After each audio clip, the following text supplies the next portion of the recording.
Many of us are concerned about how to care well for aging parents, not only because of what it says in the quoted portion of today's text, but also because of the phrase at the end of 1 Timothy chapter 5 and verse 4.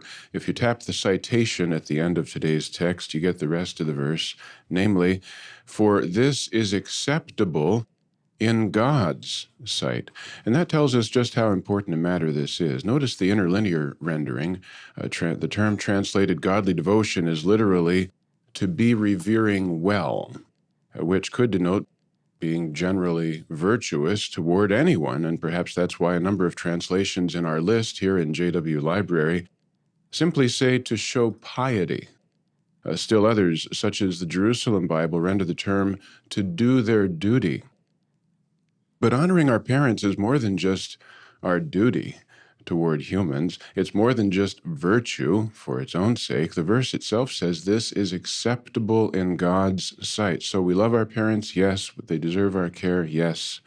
That's virtuous, of course. But principally, we care for our aging parents because we revere Jehovah. We care about what Jehovah says is right conduct toward family members.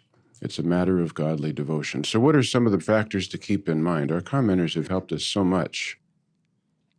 The comments point out that exactly how children provide care varies because situations vary. But here's 4 practical things we can do. First, communicate. Second, determine the real needs. Third, have reasonable expectations. And fourth, always remember to throw your burden on Jehovah. First, turn please to Proverbs chapter 15 and verse 22. Communicate, communicate, communicate. And what does this result in? It says, plans fail when there is no consultation, but there is accomplishment through many advisors. So keep in touch, call, write, email, text, Skype, once a week, more often, especially as they age. Satisfy their spiritual needs. Keep them apprised of what's going on at Bethel and the rich treasures you enjoy here in your service. Care for their emotional needs by reminding them just how valuable they are. But regarding their material needs, it's important to ask the right questions. It's easy to conclude they're doing okay. But this is where the many advisors come in. Keep in touch with other family members, the local congregation, get the whole story. True, the sheer multiplicity of counselors doesn't in itself guarantee accurate data. A majority can be wrong. That's why Exodus 23:2 cautions us against just going along with the crowd. However, when we're trying to make important decisions, we need to get a clear picture of what's actually going on in their lives. And that leads to our second point, determine the real needs. Notice what it says here in Proverbs chapter 14 and verse 15. Some parents have made wise provision for their old age, pensions, insurance, retirement funds. But what if these run out? Then what? Time to quit? Get a house? It's good that we honor our parents, and never would we want to treat them with contempt. That's exactly what Jesus condemned. And yet, in some cases, we have to think about what it says in Proverbs chapter 14 and verse 15. Notice what it says. The end.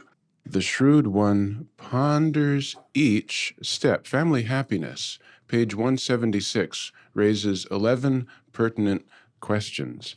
It says, suppose your elderly mother is having difficulty living alone and you think she might benefit from moving in with you. You might consider, what are her actual needs? Are there private or state-sponsored support services that offer an acceptable alternative solution? Does she want to move? If she does, in what ways will her life be affected? Will she have to leave friends behind? How might this affect her emotionally? Have you talked these things over with her? How might such a move affect you, your mate? If your mother needs care, who will provide it? Can the responsibility be shared? Have you discussed the matter with all those directly involved? In one of the most touching accounts on this subject, John chapter 19, verses 26 and 27, we read that Jesus, when he saw his mother And the disciple whom he loved, standing nearby, he said to his mother, "Woman, see your son." Next, he said to the disciples, "See your mother." And from that hour on, the disciple took her into his own home. Yes, despite all that was weighing on Jesus' shoulders at that precise moment, not to mention the incredible pain he was enduring, he took the time to take care of his mother. But what did he do? Did he summon 12 legions of angels and postpone his execution? No, he delegated responsibility to a relative and not his brothers, because they apparently were not yet believers. What an amazing example of balancing the real needs of all concerned. Well, that brings us to our third point. Have reasonable expectations of our parents, of our relatives, of the congregation. 1 Corinthians 16:14 says, "Let everything you do be done with love." Beautiful text. Now, the responsibility rests primarily upon each Christian to care for his own household. Children, grandchildren, other close relatives display Christian love by providing assistance to the elderly and infirm ones according to their needs. But congregations of Jehovah's Witnesses do not weaken this personal responsibility by taking over. The Bethel family is really to be commended for the variety of ways in which you're shouldering this very heavy responsibility, how this must please Jehovah. And that leads to our final point. Remember to throw your burdens on Jehovah. As pointed out in our comments, Jehovah can bless any scriptural decision and make it work. How encouraging those words are. And then it cites Numbers 11:23. The hand of Jehovah is not short. Only our lack of trust in Jehovah would limit what he will do for us. And although Jehovah can work miracles, we don't expect that we will never have to participate in the solution of giving care to our aging parents. Why not? Because by learning to practice godly devotion in our own households, we have the opportunity to show the depth of our unselfish motives in serving Jehovah, and that proves the devil a liar. Nevertheless, notice this encouraging promise at Psalm 145, verse 18.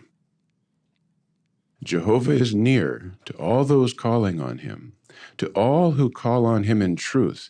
He satisfies the desire of those who fear him. He hears their cry for help, and he rescues them. Jehovah helps. Now, maybe you yourself are the instrument in Jehovah's hands to make sure that your parents are well cared for. Your work may actually be the expression of Jehovah's love in answer to your parents' prayers.